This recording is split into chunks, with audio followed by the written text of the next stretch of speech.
அன்பே சிவம் அன்பே சிவம் அன்புமயம் சிவலோகம் அன்பே சிவம் அன்பே சிவம் அன்பே சிவம்.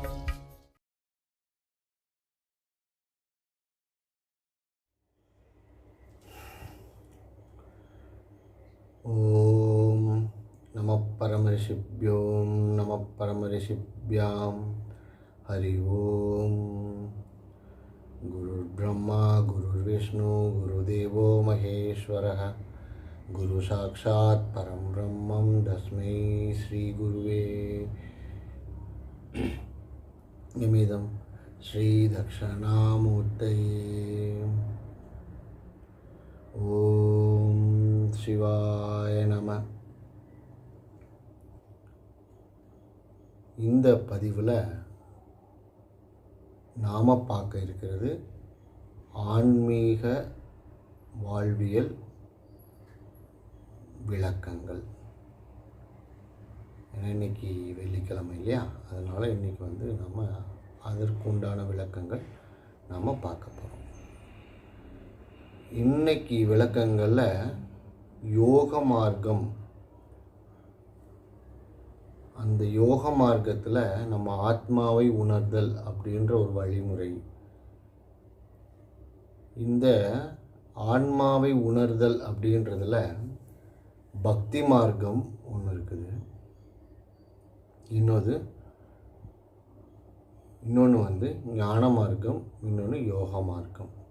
இந்த பக்தி மார்க்கம்ன்றது ஞான மார்க்கத்துலேயும் அப்ளை பண்ணலாம், யோக மார்க்கத்துக்கும் அப்ளை பண்ணிக்கலாம், பக்தி மார்க்கமாக தனியாகவும் பண்ணிக்கலாம். அதுதான் இன்றைக்கி நம்ம பார்க்க போகிற இந்த வீடியோவில் யோக மார்க்கம் அப்படின்றதில் ஒரு முக்கியமான ஒரு விஷயந்தான் நம்ம பார்க்க போகிறோம். என்னென்னா ஆத்மலிங்கம். இந்த ஆத்மலிங்கம் அப்படின்னு சொன்னோம்னா என்ன? முதல்ல இந்த பிறவியில், இந்த சரீரம் அப்படின்ற கருவியில் அந்த ஆத்மலிங்கம் அப்படின்றது எங்கே இருக்குது, அதை நம்ம எப்படி உணர்றது, அந்த யோக முறையில் அதற்கு எப்படி வலு சேர்த்து நாம் அந்த இறை நிலையை உணர்றது. இறைநிலை அப்படின்னா நம்மளுடைய ஆத்மாவை எப்படி உணர்றது, இப்படியான விளக்கங்களை நம்ம பார்க்க போகிறோம். ரொம்ப கவனமாக பாருங்கள், முழுசாக பார்த்துட்டு அதுக்கப்புறம் அதை முயற்சி பண்ணுங்கள். உங்களுக்கே அதற்கு உண்டான நல்ல ஒரு வித்தியாசம் உங்களுக்கே தெரியும்.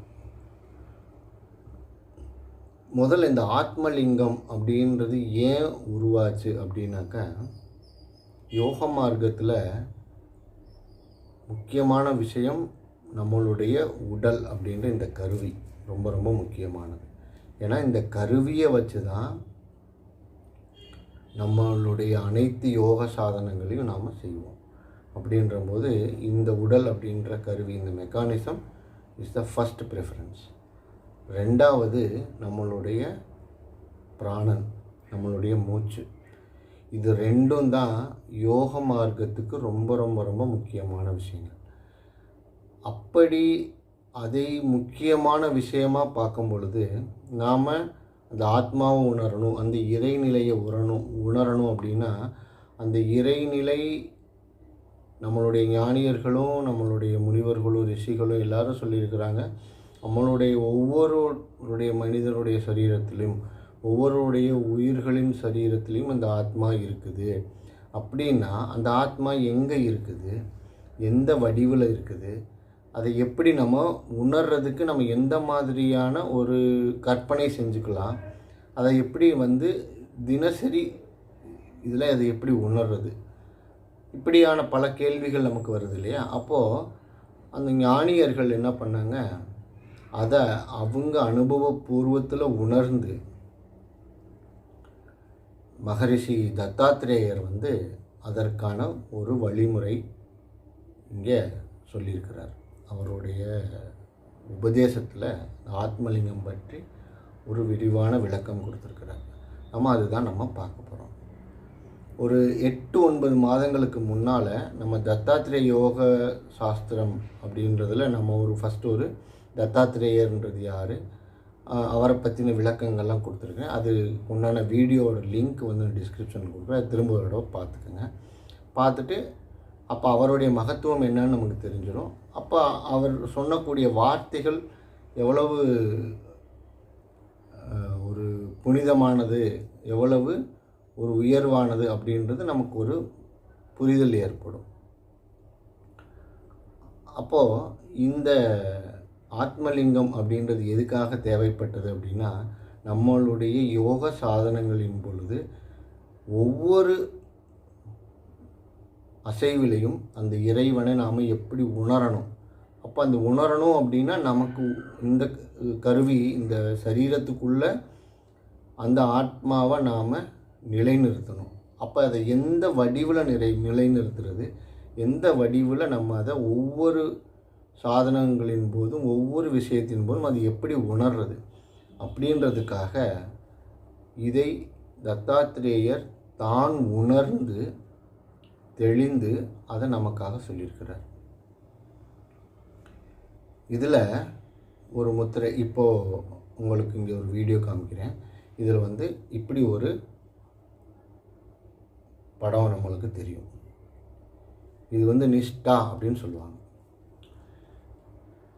இதில் இது ஞாபகத்தில் வச்சுக்கோங்க. இப்போ நம்மளுடைய உடலில் 7 முக்கியமான சக்கரங்கள் இருக்குதுன்னு உங்கள் எல்லாத்துக்குமே தெரியும். நம்மளுடைய பழைய வீடியோக்களெல்லாம் இதை பற்றி நிறைய பேசியிருக்கிறோம். திரும்ப ஒரு தடவை உங்களுக்கு ஞாபகப்படுத்துகிறேன். மூலாதாரம், சுவாதிஷ்டானம், மணிப்பூரகம், அநாகதம், விசுத்தி, ஆக்ஞா அண்ட் சகசிராரம். இதில் இந்த ஆத்மலிங்கம் அப்படின்றது எங்கேருந்து எங்கே தொடர்பு ஆகுது அப்படின்றது ஒரு விஷயம் இருக்குது. இன்னொன்று, இந்த 7 சக்கரங்களில் ஃபஸ்ட்டு இருக்கக்கூடிய மூலாதாரம், சுவாதிஷ்டானம், மணிப்பூரகம் அப்படின்றது நம்மளுடைய இயல்பான வாழ்வியலில் நடக்கக்கூடிய விஷயங்களுக்கு ரொம்ப உறுதுணையாக இருக்கக்கூடியது. இந்த சக்கரங்கள் அப்படின்றது என்ன அப்படின்னா, நாளமில்லா சுரப்பிகள் அப்படின்னு சொல்லுவோம். அதை மருத்துவ முறையில் அல்ல அறிவியல் முறையில் இது நாளமில்லா சுரப்பிகள்னு சொல்கிறது. இது உங்களுக்கே தெரியும். மூலாதாரம் பிறப்புறுப்புக்கும் மலத்வாரத்துக்கும் இடையில் இருக்குது. இன்னொன்று அடுத்தது சுவாதிஷ்டானம், நம்மளுடைய நாபியிலிருந்து 2 விரல் இப்படி கீழே வச்சிங்கன்னா அந்த இடத்துல இருக்கிறது கீழே இருக்கிறது சுவாதிஷ்டானம்.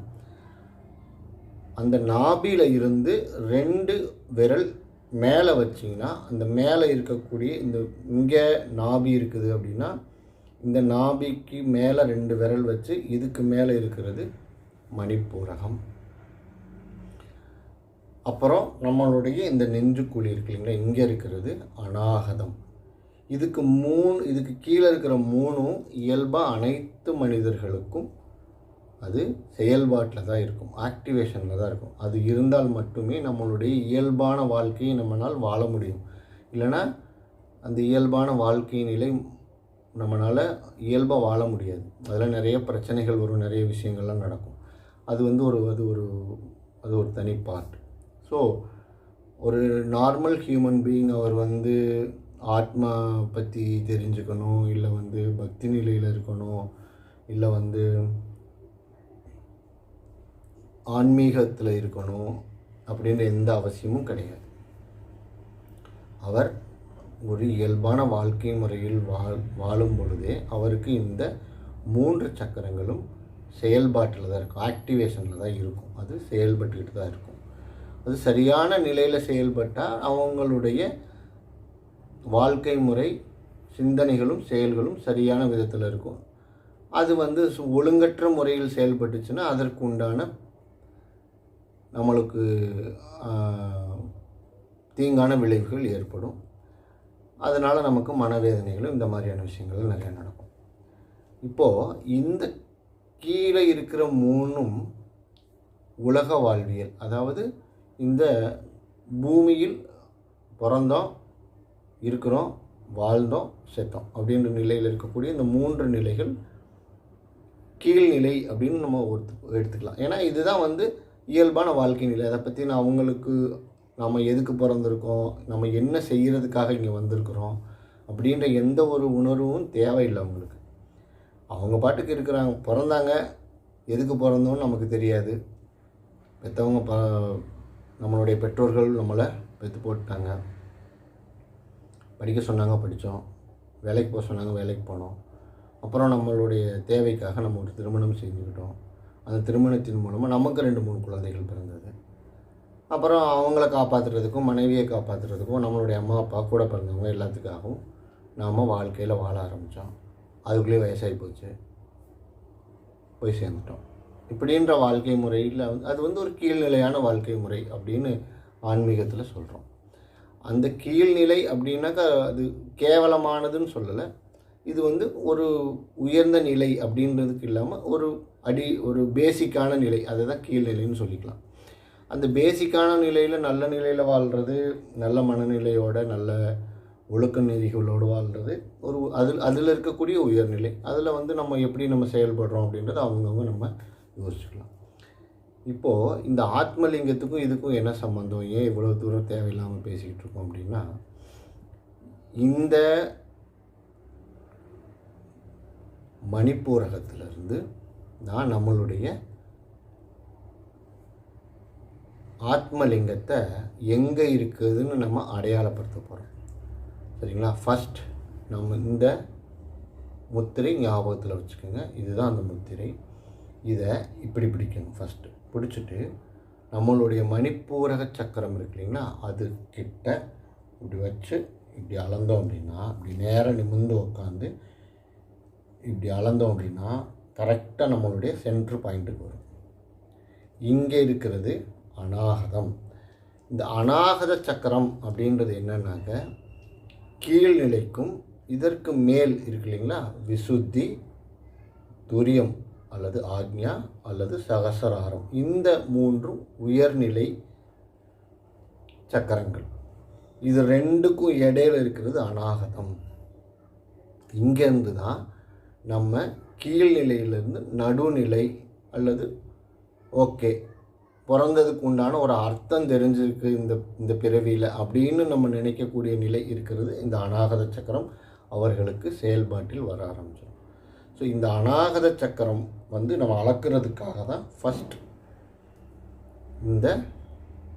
இந்த முத்திரையை பயன்படுத்தி இப்படி அளந்தோம் அப்படின்னா இங்கே வரும், கரெக்டாக இந்த இடத்துல வரும். அப்போ இது அநாகதம்.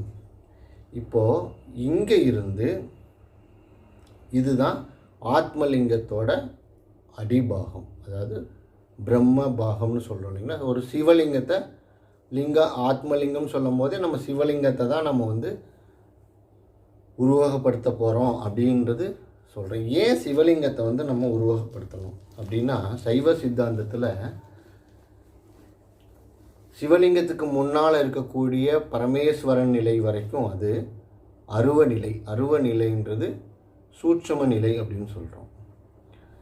அதுக்கப்புறம் அது ஈஸ்வரன் அப்படின்னு மாறுறது, நடராஜர் அப்படின்னு மாறுறது. இது இந்த பக்கம் வரும்போது அது ஸ்தூல நிலை அப்படின்றதுக்காக ஒரு அவதாரம் எடுத்து மக்களுக்காக அவர் அந்த உருவில் இருந்து மக்களுக்கு அந்த உருவத்தின் மூலமாக சில உண்மைகளை அவர் விளக்குறார் அப்படின்றது சைவ சித்தாந்தத்தில் சொல்லப்படுறது.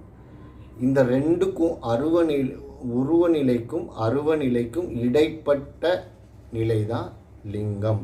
அதை அருவுருவ நிலை அப்படின்னு சொல்லுவாங்க.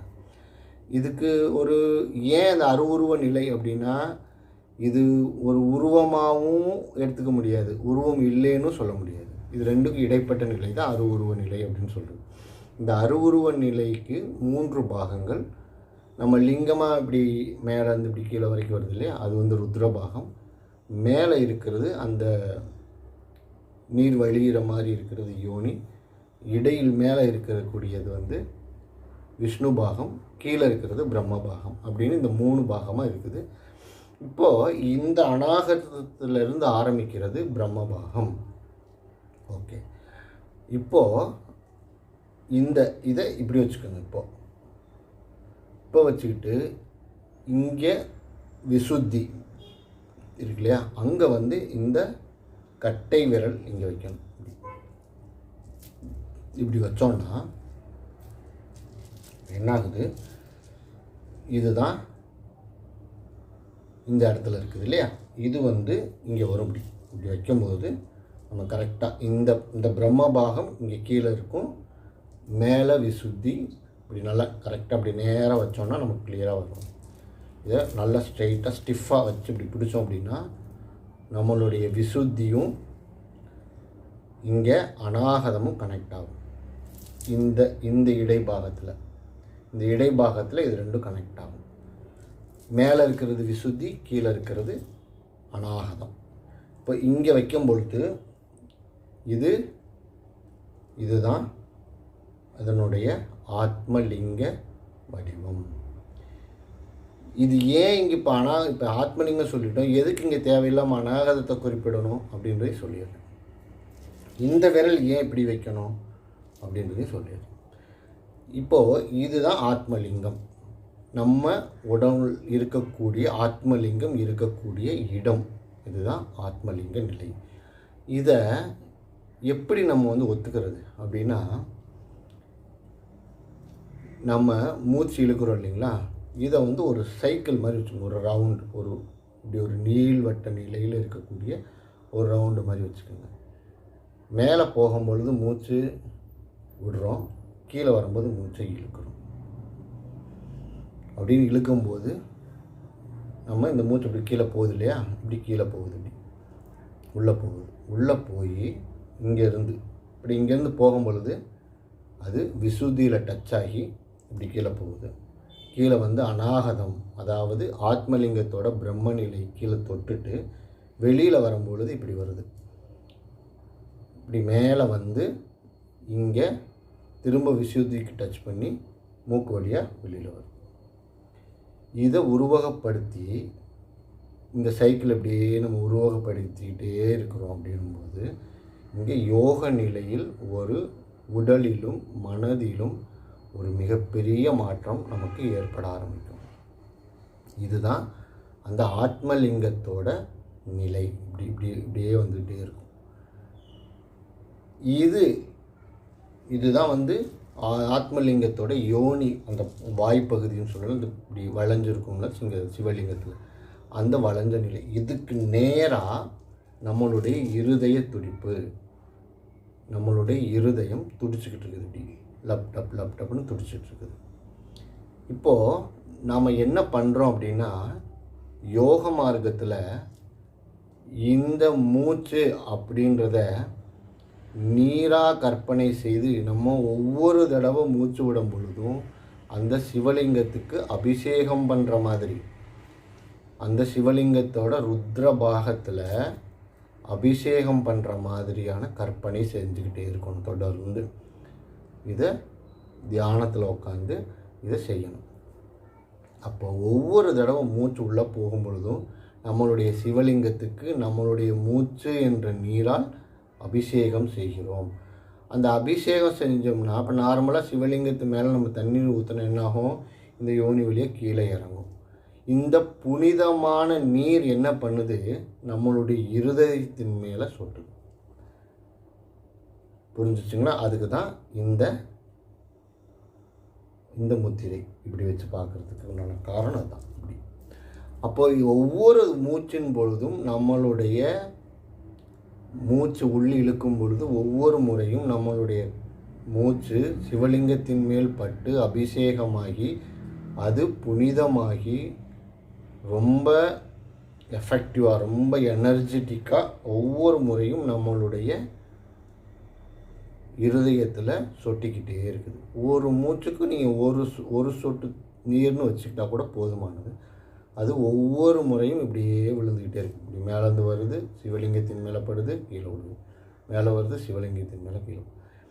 இதில் மீதம் இருக்கக்கூடியது இதை உணரும் பொழுது இருக்கும்போது என்னாகும், இது வெளியில் வரணும் இல்லையா? அப்போ முழு அந்த ருத்ர பாகத்தையும் சுற்றி இப்படி மேலே வருது. இந்த சர்க்கிள் இப்படி போய்கிட்டே இருக்குது. கீழே விழுகும்போது அதில் ஒரு ட்ராப் இருதயத்தில் விழுகுது. நம்மளுடைய அநாகதத்தை டச் பண்ணி திரும்ப விசுத்திக்கு வந்து திரும்ப மூக்குழியாக வெளியில் போயிடுது, திரும்ப உள்ளே இருக்கிறோம். இந்த செயல்பாடு அனுதினமும் நமக்கு நடந்துக்கிட்டே இருக்குது. இதையே ஆத்மலிங்கம் அப்படின்னு, இந்த ஆத்மா எங்கே இருக்குது, இதை நாம் உணரும் பொழுது நமக்கு நிறைய சக்திகளும் உடலிலும் மனதிலும் நிறைய மாற்றங்களும் ஏற்பட ஆரம்பிக்கும். இது அனுபவபூர்வமாக நம்ம செஞ்சு பார்க்கும்பொழுது அதற்கு உண்டான அனுபவமும் அதற்கு உண்டான ஒரு நல்ல பலன்களும் நமக்கு நிறைய கிடைக்கும். அது எப்படிப்பட்ட அனுபவம் எப்படின்னு அவரவர்கள் அதை செய்யக்கூடிய அந்த மனோதிடத்திலையும் அந்த வீரியத்திலையும் அந்த டெப்த்லேயும் தான் இருக்குது. அது எந்த அளவுக்கு இருக்குது அப்படின்றது அவங்கவுங்க எந்த அளவுக்கு அதை ஒருமுகப்படுத்தி அதை செய்கிறாங்க அப்படின்றத பொறுத்து தான் அது இருக்குது. இதுக்கு நம்ம என்ன பண்ணலாம் அப்படின்னா, காலையில் ஒரு 5 மணிக்கு எந்திரிச்சு குளிச்சுட்டு ஒரு 20 முறை நம்ம நல்லா மூச்சை இழுத்து மெதுவாக அப்படியே விடலாம்.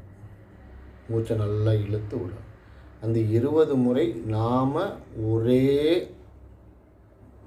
கான்சன்ட்ரேஷனோட அந்த சிவலிங்கத்துக்கு நாம் அபிஷேகம் பண்ணுற மாதிரி நம்ம நினச்சிக்கலாம். சாயந்தரம் அது மாதிரி ஒரு 5 மணிக்கு ஒரு 20 முறை இந்த மாதிரி நம்ம நல்லா மூச்சு இழுத்து விட்டு அந்த மாதிரி பண்ணிக்கலாம். ஆரம்ப காலங்களில் இது பண்ணிக்கலாம். அதை அனுதினமும் ஒவ்வொரு தடவையும் மூச்சு விடும் பொழுதும் இதை நம்ம ஒரு அனுபவ பழக்கமாகவே கொண்டு வந்தால் ரொம்ப பிரமாதம். ரொம்ப உயரிய நிலைக்கு நம்மளுடைய மனமும் செயலும் செயல்பட ஆரம்பிக்கும். அப்படி பண்ணுறதுக்கு நம்ம தொடர்ந்து பயிற்சி செஞ்சுக்கிட்டே இருக்கணும். பயிற்சி செய்ய தான் இது வந்து சாத்தியமாகும். அப்படி செய்யும் பொழுது தான் இந்த ஆத்மலிங்கத்துக்கு நம்ம ஒவ்வொரு மூச்சின் போதும் நம்மளால் அந்த லிங்கத்துக்கு நாம் அபிஷேகம் பண்ண முடியும். ஓகே, இந்த மூச்சு என்ற நீரை வந்து தத்தாத்திரேய யோக சாஸ்திரத்தில் விஷ்ணுவுடைய செயல் அப்படின்னு சொல்கிறாங்க. ஏன்னா அது காரியமாகுது இல்லையா? ஒவ்வொரு காரியமும் அந்த காரியத்துக்கு உண்டான விதிமுறைகளும் விஷ்ணுவுடைய செயல். அதாவது உலகத்தை காப்பவர் அப்படின்னு சொல்கிறோம்னா இந்த மூச்சு போய் இதன் மூலிமா இப்போ வந்து அதை சயின்ஸில் பார்க்குறோம் அப்படின்னா, இந்த மூச்சு காற்றில் இருக்கக்கூடிய ஆக்சிஜன் இரத்தத்தில் கலந்து அந்த இரத்தம் இருதயத்துக்கு போய் அந்த இருதயத்தில் இருந்து அந்த இரத்தம் அனைத்தும் நம்மளுடைய உடல்கள் இருக்கக்கூடிய எல்லா செல்களுக்கும் பம்ப் ஆகுது இல்லையா? அப்புறம் அங்கே இருக்கக்கூடிய அசுத்தத்தை புறத்தை எடுத்துகிட்டு திரும்ப இருதயத்துக்கு கொண்டு வருது. இது இருதயத்தினுடைய செயல்பாடு. அதில் அங்கே இருக்கக்கூடிய தேவையில்லாத விஷயங்களை நம்ம மிச்சம் இருக்கிற காற்றை நம்ம வெளியில் விட்டுறோம். இது இப்படி அப்போ சுத்தமான நிலைக்காக உள்ளே போய் இங்கே சுத்தமாகி நுரையீரலில் சுத்தமாகி இருதயத்தில் சுட்டுது. அப்போது இந்த இருதயத்தை நுரையீரல் நம்மளால் ஃபீல் பண்ண முடியாது. இருதய துடிப்பை நம்ம அமைதியாக இருந்தோம்னா நம்மளால் உணர முடியும். அப்போ இந்த நுரையீரலை ஃபீல் பண்ண முடியாதுன்றதுனால நம்ம என்ன பண்ணுறோம் அப்படின்னா, யோக நிலையின்படி இதை வந்து ஒரு சர்க்கிளாக எடுத்துக்கிறோம். இதை இங்கேருந்து ஆரம்பிக்குது, விசுத்தியிலேருந்து ஆரம்பித்து அப்படியே மூச்சு வெளியில் போகும் பொழுது உள்ளே போகிற மாதிரியும், மூச்சு இழுக்கும் பொழுது வெளியில் மேலே வர்ற மாதிரியும் நம்ம உணரணும். அப்போ நம்ம இப்படி மூச்சை விடும் பொழுது வெளியில் போகிற மாதிரி இது மேலே வர்ற மாதிரி உணரணும். மாற்றி சொல்லிட்டேன். அப்போது மூச்சு அப்படி இழுக்கும் பொழுது இது அப்படியே கீழே வரணும். அப்படி அப்போ அந்த சிவலிங்கத்தின் மேலே அபிஷேகமாகி இருதயத்தில் ஒரு சொட்டு விடுது. அங்கேருந்து கீழே இங்கே போய் நம்ம நல்லா உணர்ந்தோம்னா இந்த காற்று இங்கே வரைக்கும் போகிறது நமக்கு தெரியும். இதுக்கு மேலே என்ன ஆகுதுன்னு நமக்கு தெரியாது, உணர முடியாது நம்மளால். அப்படி இழுக்கும்போது இங்கேருந்து காற்று நம்ம வெளியிலேருந்து தான் இழுக்கிறோம். ஆனால் நமக்கு உள்ளே உணர்றது இங்கே வரைக்கும் நம்மளால் உணர முடியும்.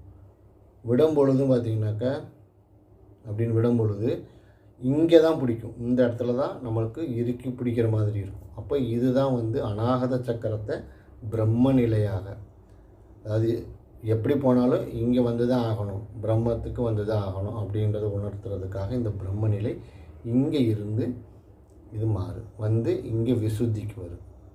இந்த எனர்ஜி சைக்கிள்,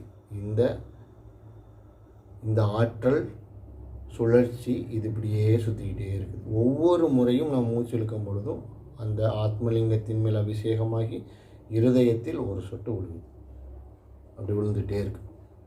இதுதான் ஆத்மலிங்கம் அப்படின்னு சொல்கிறாங்க. உங்களுக்கு புரிஞ்சிருக்கும்னு நினைக்கிறேன். இதில் ஏதாவது உங்களுக்கு சந்தேகம் இருந்தால் நீங்கள் அடியேனுக்கு தெரிவிங்க, என்னால் என்ற விளக்கத்தை கொடுக்குறேன். அனைவருக்கும் வணக்கம். ஓம் சிவாய நம.